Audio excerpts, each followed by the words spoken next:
आम्हाला आमचे शिक्षक द्या, नाहीतर आमच्या विद्यार्थ्यांचे दाखले द्या, असा आक्रोश करत पालक पंचशील नगरमधील जिल्हा परिषद शाळा नंबर 19 समोर आंदोलन करत आहेत। याबाबत पालकांनी याआधीही शाळेमध्ये आंदोलन करून संबंधित अधिकाऱ्यांना निवेदन दिले, मात्र शिक्षकांना पुन्हा रुजू न केल्यामुळे विद्यार्थ्यांचे होणारे नुकसान पाहता पालकांनी पुन्हा आंदोलनाचा पवित्रा घेतला आहे।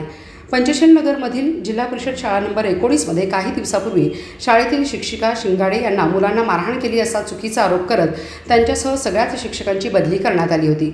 वास्तविक मुख्याध्यापक मारुती माळी यांनी हे जाणीवपूर्वक कटकारस्थान रचून बनाव केला होता।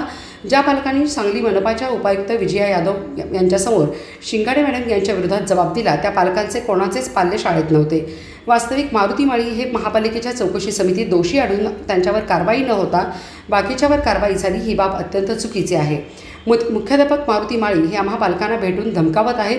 खरं तर मारुती माळी यांच्यामुळेच शाळेचे अतोनात नुकसान होत आहे। त्यांची बदली होऊन देखील ते अजून शाळेत येतात, पालकांना धमकावतात, हे खूपच गंभीर आहे।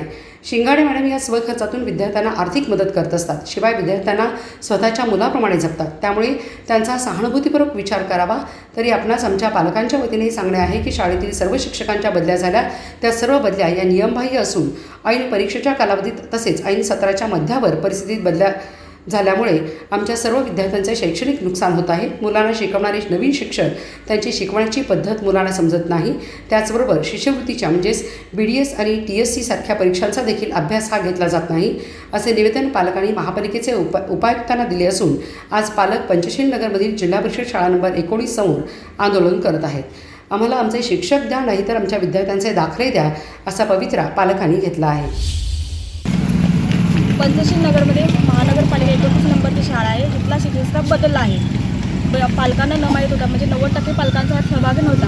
आम्हाला आमचे परत शिक्षक व्हायला, आमची मुलं शाळेत जात नाही, शिक्षक मुलांचं फार नुकसान व्हायला लागले।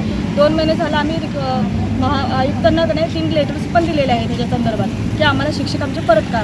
मुलांचं फार नुकसान होतं। TSC BDSचा अभ्यास अजिबात म्हणजे तिथे घेत नाही आहेत। आणि दुसरा मुद्दा म्हणजे परवा जनतावरच्या गोळ्या असतात, त्या दुसरीच्या मुलांनी 20 गोळ्या खाल्ले, 3 मुलांनी। तो मुलगा, त्यांच्या मुलांनी अजून 2 मुलं आहेत, एक मुलगा ॲडमिट आहे, एकाच्या लिव्हरला कशानंतर सूज आलेली आहे।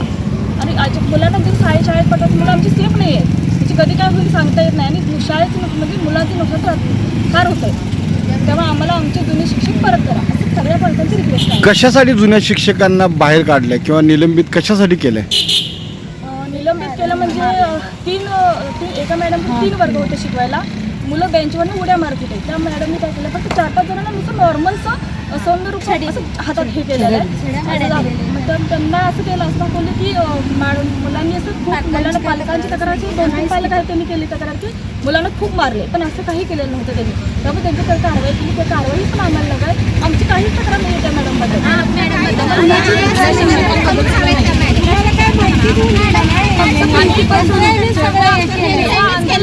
जेव्हा आंदोलन जे लोकांनी एका दिवसात सगळे शिक्षक बदलला गेला, तेव्हा गेटमध्ये आतमध्ये कुणालाही एंट्री पालकांनी दिली नाही।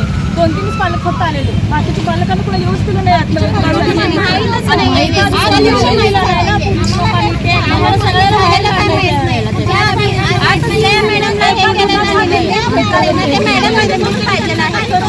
शिक्षक काढून टाकले, काहीही चूक नव्हती शिक्षकांची, अत्युत्तम शिक्षक होते।